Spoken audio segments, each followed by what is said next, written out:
41 When this had been said, the Venerable Ananda spoke to the Blessed One, saying, "Let it not be, Lord, that the Blessed One should pass away in this mean place, this uncivilized township in the midst of the jungle, a mere outpost of the province.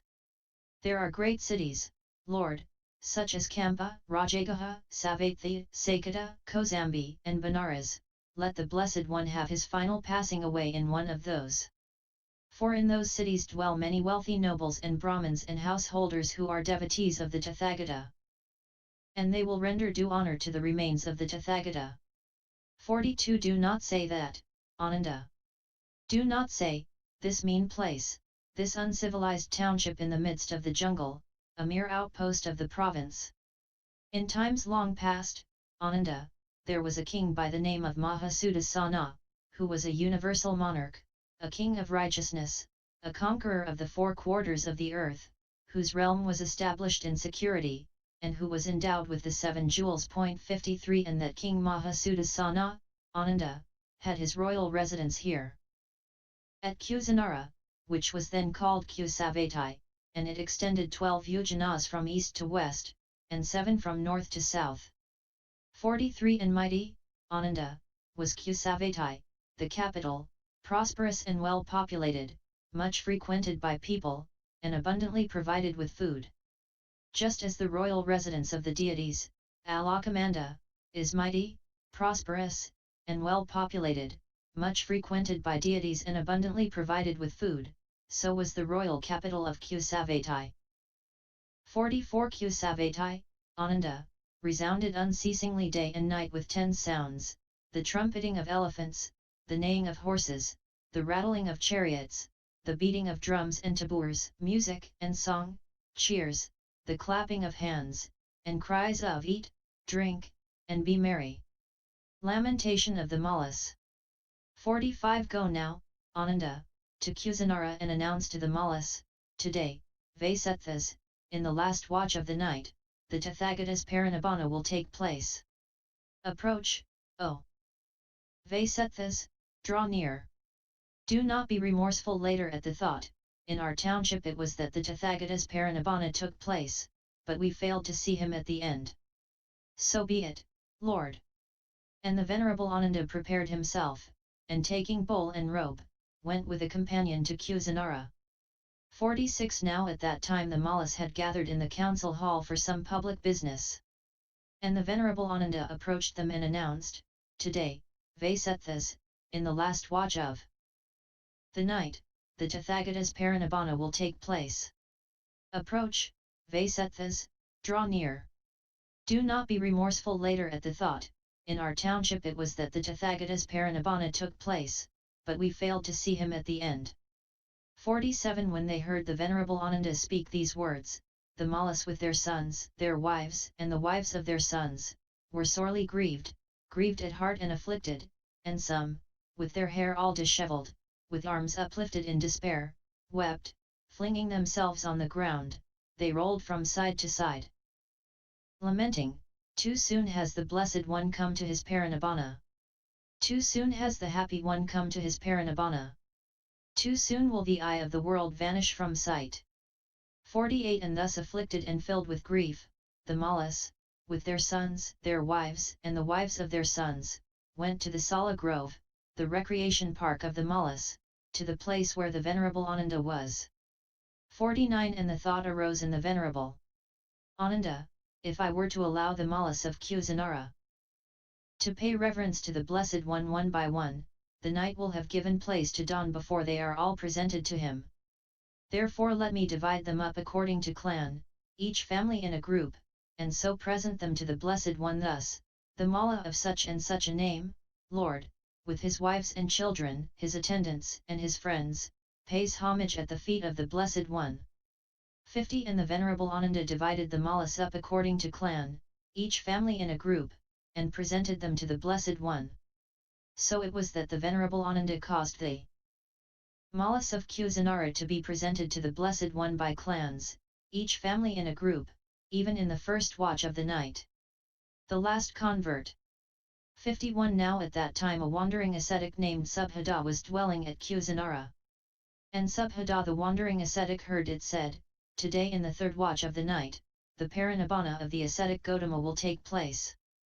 52 And the thought arose in him, "I have heard it said by old and venerable wandering ascetics, teachers of teachers, that the arising of Tathagatas, Arahants, fully enlightened ones, is rare in the world. Yet this very day, in the last watch of the night, the parinibbana of the ascetic Gotama will take place. Now there is in me a doubt, but to this extent I have faith in the ascetic Gotama, that he could so teach me the Dhamma as to remove that doubt." 53 Then the wandering ascetic Subhada went to the Sala Grove, the recreation park of the Mallas, and drew near to the Venerable Ananda, and told the Venerable Ananda his thought. And he spoke to the Venerable Ananda, saying, "Friend Ananda, it would be good if I could be allowed into the presence of the ascetic Gotama." 54 But the Venerable Ananda answered him, saying, "Enough, friend Subhada. Do not trouble the Tathagata. The Blessed One is weary." 55-56 Yet a second and a third time the wandering ascetic Subhada made his request, and a second and a third time the Venerable Ananda refused him. 57 And the Blessed One heard the talk between them, and he called the Venerable Ananda and said, "Stop, Ananda. Do not refuse Subhada.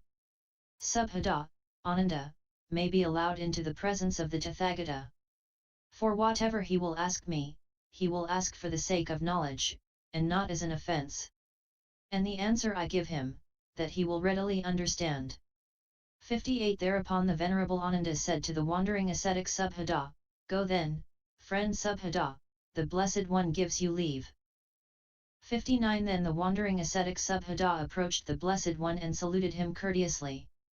And having exchanged with him pleasant and civil greetings, the wandering ascetic Subhada seated himself at one side and addressed the Blessed One, saying, "There are, Venerable Gotama, ascetics and Brahmins who are heads of great companies of disciples, who have large retinues, who are leaders of schools, well known and renowned, and held in high esteem by the multitude, such teachers as Puranikasapa, Makhali Gozala, Ajita Balai, Pakudhakakayana, Sanjaya Balathiputa, Niganthanataputa. Have all of these attained realization, as each of them would have it believed, or has none of them, or is it that some have attained realization and others not?" 60 Enough, Subhada. Let it be as it may, whether all of them have attained realization, as each of them would have it believed, or whether none of them has, or whether some have attained realization and others not. I will teach you the Dhamma, Subhada, listen and heed it well, and I will speak. So be it, Lord. The lions roar. 61 And the Blessed One spoke, saying, "In whatsoever Dhamma and discipline, Subhada, there is not found the noble eightfold path, neither is there found a true ascetic of the first, second, third, or fourth degree of saintliness. But in whatsoever Dhamma and discipline there is found the noble eightfold path, there is found a true ascetic of the first, second, third, and fourth degrees of saintliness. Now in this Dhamma and discipline, Subhada, is found the noble eightfold path, and in it alone are also found true ascetics of the first, second, third, and fourth degrees of saintliness. Devoid of true ascetics are the systems of other teachers. But if, Subhada, the bhikkhus live righteously, the world will not be destitute of arahas. 62 In age but 29 was I, Subhada, when I renounced the world to seek the good. 51 years have passed since then, Subhada, and in all that time a wanderer have I been in the domain of virtue and of truth, and except therein, there is no saint, of the first degree. And there is none of the second degree, nor of the third degree, nor of the fourth degree of saintliness. Devoid of true ascetics are the systems of other teachers. But if, Subhada, the bhikkhus live righteously, the world will not be destitute of arahas. 63 When this was said, the wandering ascetic Subhada spoke to the Blessed One, saying, "Excellent, O Lord, most excellent, O Lord. It is as if, Lord, one were to set upright what had been overthrown, or to reveal what had been hidden, or to show the path to one who had gone astray, or to light a lamp in the darkness so that those with eyes might see, even so has the Blessed One set forth the Dhamma in many ways. And so, O Lord, I take my refuge in the Blessed One, the Dhamma, and the community of bhikkhus. May I receive from the Blessed One admission to the order and also the higher ordination. 64. Whoever, subhada, having been formerly a follower of another creed, wishes to receive admission and higher ordination in this Dhamma and discipline, remains on probation for a period of 4 months. At the end of those 4 months, if the bhikkhus are satisfied with him, they grant him admission and higher ordination as a bhikkhu. Yet in this matter I recognize differences of personalities. 65. If, O Lord, whoever, having been formerly a follower of another creed, wishes to receive admission and higher ordination in this Dhamma and discipline, remains on probation for a period of 4 months, and at the end of those 4 months, if the bhikkhus are satisfied with him, they grant him admission and higher ordination as a bhikkhu, then I will remain on probation for a period of 4 years. And at the end of those 4 years, if the bhikkhus are satisfied with me, let them grant me admission and higher ordination as a bhikkhu. 66. But the Blessed One called the Venerable Ananda and said to him, Ananda, let Subhada be given admission into the order. And the Venerable Ananda replied, so be it, Lord.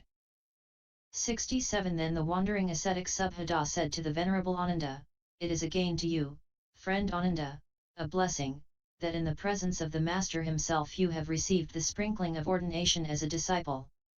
68. So it came about that the wandering ascetic Subhada, in the presence of the Blessed One, received admission and higher ordination.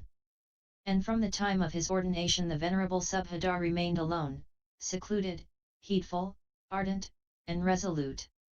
And before long he attained to the goal for which a worthy man goes forth rightly from home to ascetic life, the supreme goal of the holy life, and having by himself realized it with higher knowledge, he dwelt therein. He knew, destroyed is birth, the higher life is fulfilled, nothing more is to be done, and beyond this life nothing more remains. And the Venerable Subhada became yet another among the Arahats, and he was the last disciple converted by the Blessed One himself. Part 6, The Passing Away. The Blessed One's Final Exhortation. 1. Now the Blessed One spoke to the Venerable Ananda, saying, it may be, Ananda, that to some among you the thought will come, ended is the word of the Master, we have a Master no longer. But it should not, Ananda, be so considered. For that which I have proclaimed and made known as the Dhamma and the discipline, that shall be your Master when I am gone. 2. And, Ananda, whereas now the bhikkhus address one another as friend, let it not be so when I am gone. The senior bhikkhus, Ananda, may address the junior ones by their name, their family name, or as friend, but the junior bhikkhus should address the senior ones as Venerable Sir or Your Reverence. 3. If it is desired, Ananda, the Sangha may, when I am gone, abolish the lesser and minor rules. 4. Ananda, when I am gone, let the higher penalty be imposed upon the bhikkhu channa. But what, Lord, is the higher penalty? The bhikkhu channa, Ananda, may say what he will, but the bhikkhus should neither converse with him, nor exhort him, nor admonish him. 5. Then the Blessed One addressed the bhikkhus, saying, it may be, bhikkhus, that one of you is in doubt or perplexity as to the Buddha, the Dhamma, or the Sangha, the path or the practice. Then question, bhikkhus. Do not be given to remorse later on with the thought, the Master was with us face to face, yet face to face we failed to ask him. 6. But when this was said, the bhikkhus were silent. And yet a second and a third time the Blessed One said to them, it may be, bhikkhus, that one of you is in doubt or perplexity as to the Buddha, the Dhamma, or the Sangha, the path or the practice. Then question, bhikkhus.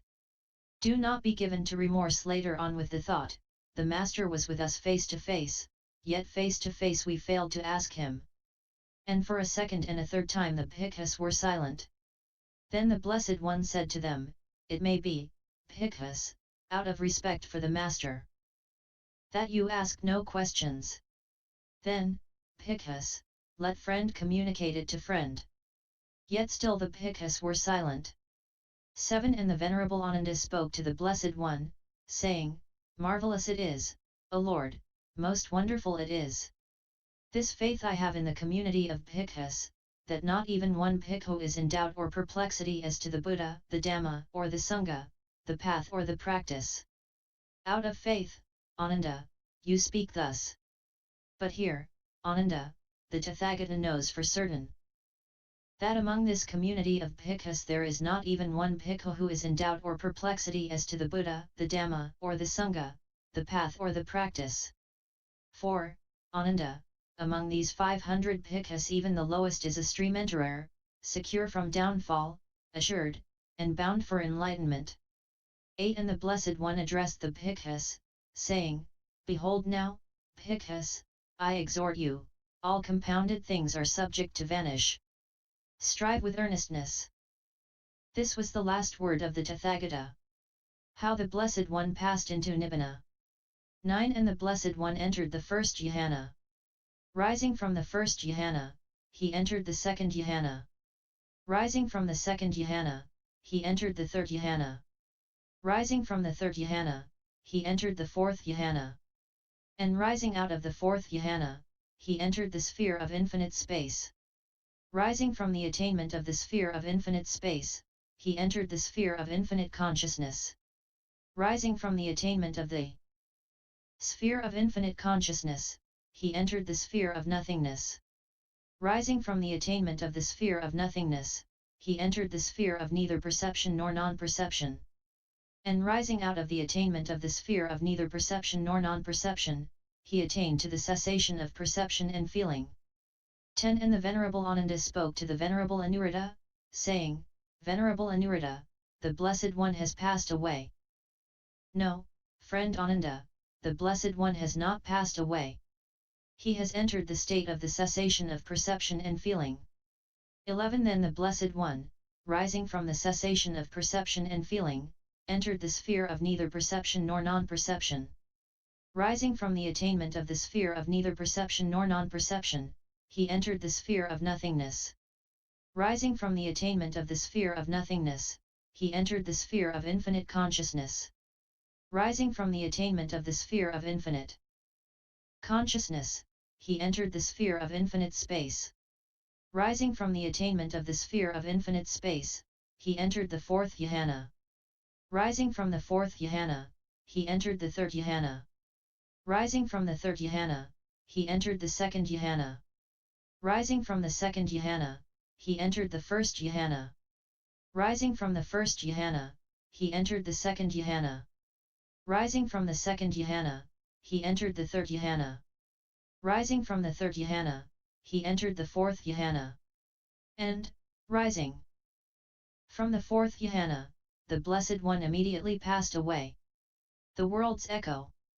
12 And when the Blessed One had passed away, simultaneously with his parinibbana there came a tremendous earthquake, dreadful and astounding, and the thunders rolled across the heavens.